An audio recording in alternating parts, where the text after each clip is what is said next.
Love and peace, beautiful people. Love and peace, shine your light family. It's been a wonderful and beautiful time transitioning into 2021. Thus far, we are 11 days in. Today is a 11121. Simplify that. It is 5 1s, right? Reason why I came on today is to communicate with you a few thoughts that I've been having, a few experiences, and to see if you can relate. I want to see if anybody else out there is experiencing this shedding of the layers, this pulling back, this going deeper, this connecting more with self, and this freedom that is available. So let me dig right into it. I experienced an opportunity to shed and let go of a thought process that I had, and I knew it was there. However, I didn't really understand the dynamics of why it was there. And the more that I opened myself up to receiving what the universe, what the positive beings, the council, the creator was making available for me in this time, it became more clear. So I realized that I do not always show up as my authentic self, right? And I know some people are like, what? You? What? Yes, me.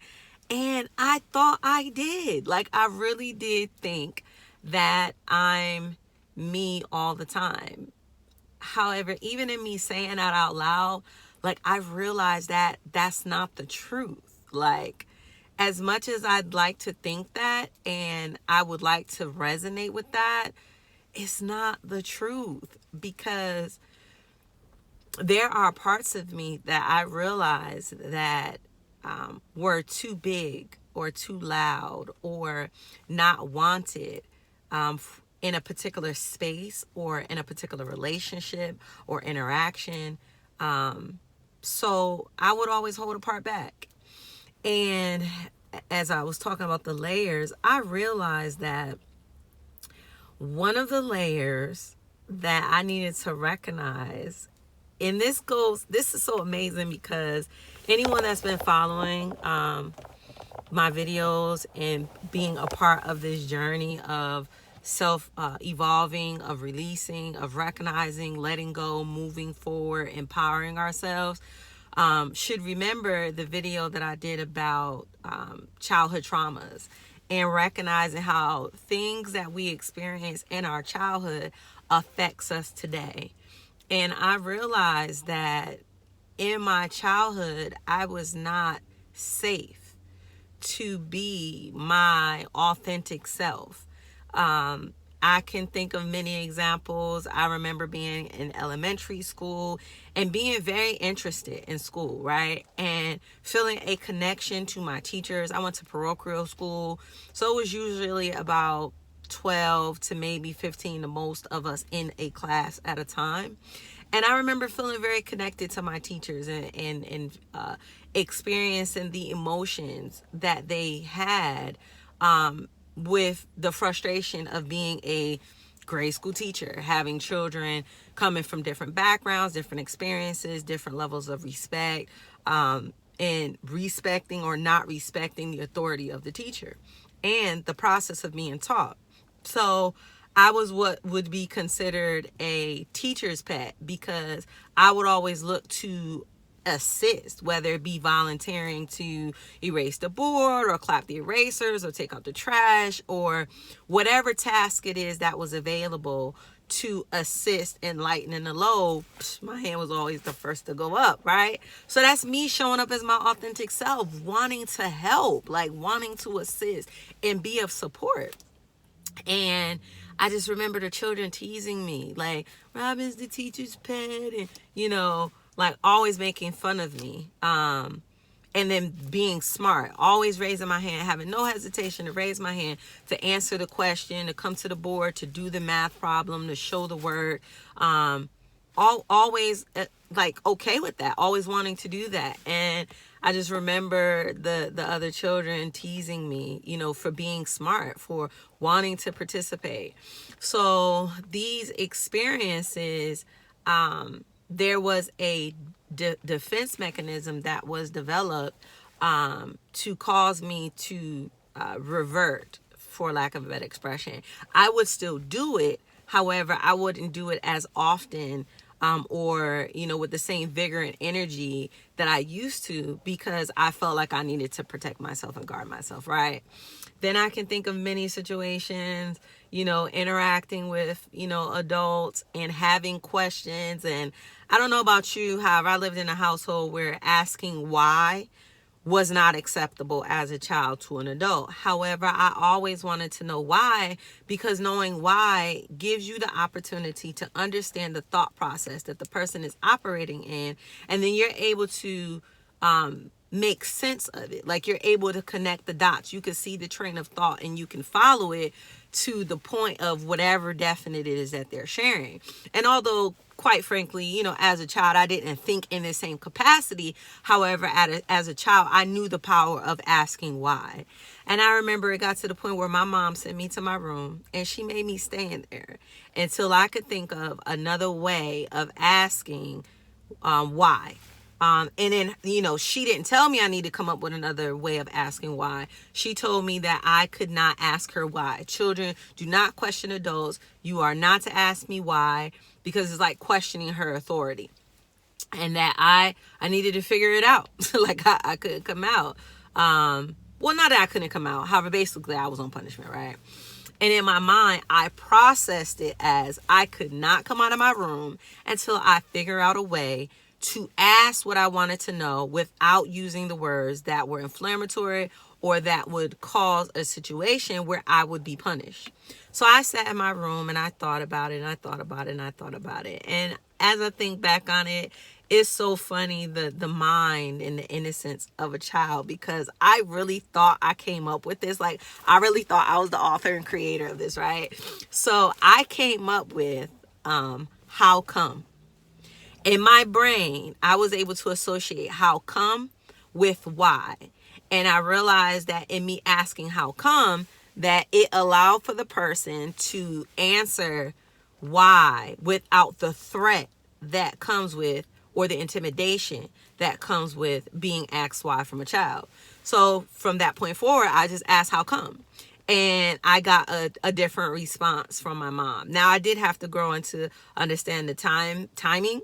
Timing is very important. However, that experience is another example of me not feeling safe. Because in me genuinely and authentically responding to the thoughts that I had, which was to ask why, punishment was attached to it.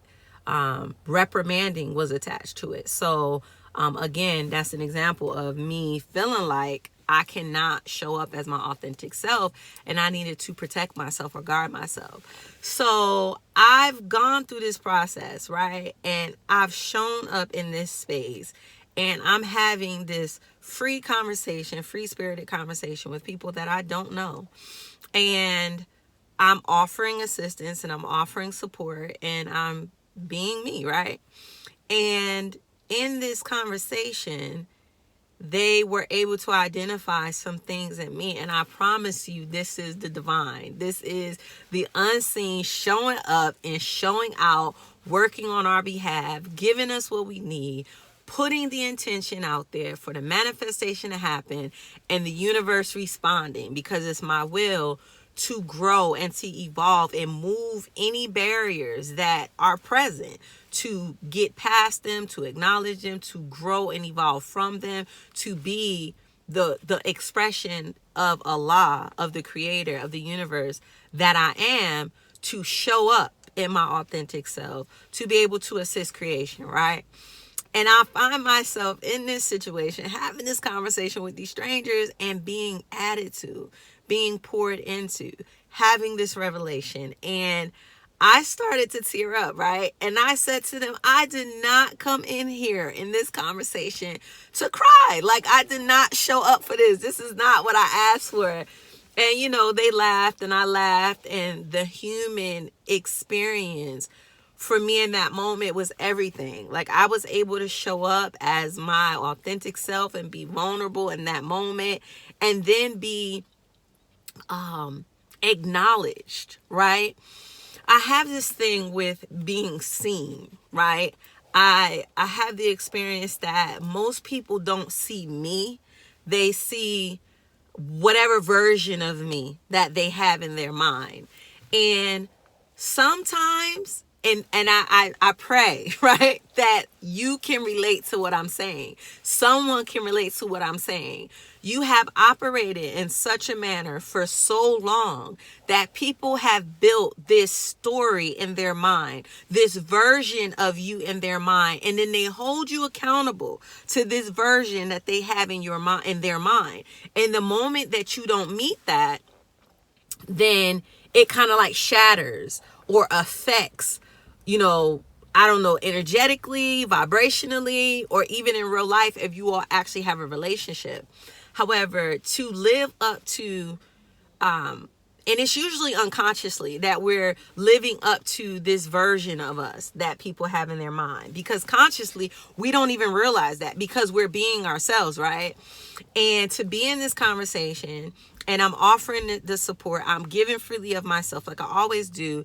And one of the participants in the conversation expressed to me that they built this story around who I am, this image, this reality around who I am based on the parts of me that I've shared thus far. And the fact that he was so transparent about that and sharing that, it caused me to make a mental note, because I didn't consider in its fullness that people do that in every interaction that they have for you. And that's why it's so important to show up as your authentic self, because your authentic self allows for them to be able to connect and to relate and to genuinely appreciate you, not who your representative is, not what you do, not what you give, not how you express yourself, not what you have to offer. They're able to genuinely connect with you. And for me, that is a valuable lesson, right? That is a valuable key to know that people can appreciate what you offer and what you have. However, there's real power in that human connectivity. And if you're so busy focusing on not offending anybody, saying the right words, you know, insert whatever you want there, because I'm falling, a little short on words there. However, whatever you insert there that you yourself may be doing, or you used to do, because you may have grown past that, right? High five us, because we growing past things, right? So, yes, another time, let's do that again. High five, because we growing past things, right? Okay, so whatever you want to insert there, getting past that and not incorporating that or in involving that in how you show up is so key. And what I realized in that conversation, it's this thing that some people do where they applaud you, they like lift you up, right? And in this conversation, that's what they were doing. And they acknowledge my vulnerability. They acknowledge that I could have put the wall up, but I didn't.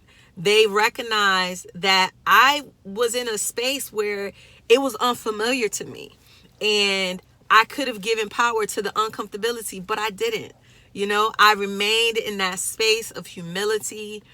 I accepted and embraced the love and the compassion. Thank you. Thank you. That was being shown to me in that moment. And I was in a vibration of gratitude, because I realized that without even knowing that was going to take place, I broke through a barrier. And because of it, I had been added to, and I am stronger, and I'm closer to being and expressing the power that is me. And to have people be able to connect in a human way without me even trying, it was amazing. It was so amazing. And it caused me to realize why I need to be doing these videos and sharing my journey with you all. So here I am, right? You know, the old me would have wanted the setting to be perfect and, you know, hair not be frizzy and, you know, be out in nature, lighting be right. You know, in my mind, being in the car and it being impromptu is not acceptable, right? Everything had to be perfect. The Virgo in me, right? However, I realized you all don't tune in for that. You all do not care where I'm at. You don't care if my hair is frizzy. Like, you don't care about these things. What you care about is the human connection that you're able to have because you are able to see and recognize and connect with and experience someone going through what you're going through, or someone who's able to be transparent and share with you from a genuine place what's being experienced, what's being lived, what's being applied that is being successful or causing success, so that you all can do it too, so that we can all elevate together and shining our light. So I, from this point forward, will be making more videos, whether they be impromptu or they be planned and scheduled. One thing that will be consistent will be the content. So willfully, you know, this video has resonated with someone, and I want you to be free. Show up as your authentic self. Show up in the comments. Comment below so that I can support you. So that we, as a community of the Shine Your Light family, we can support you. So that we can all see we're not alone. Like, we're all going through this together. And with this 2021 shift, let me tell you, this energy is going to be so phenomenal. It already is. It is so beautiful. So let's take full advantage of it. Let's hit the ground running. We're 11 days in. If you haven't already started, you have time. Let's get it. Let's show up and show out in 2021, because the opportunities are going to be limitless. If you haven't already, I would greatly appreciate it if you subscribe. If you click that bell, you'll get notifications every time I post, so you won't miss anything. Again, comment below, like the video, let YouTube know that you see value in this content, so they'll share it with others so that we can grow our family. There's others in our soul tribe that are looking for us. They need to find us. We need to connect so that we can all grow and evolve together. So hit the like button, comment below, and share. That's another way that we can reach our soul family. I will that your day is magnified, that the light shines through it, that you take advantage of every opportunity that is coming your way for you to show up and be your authentic self. On that note, love and peace, family.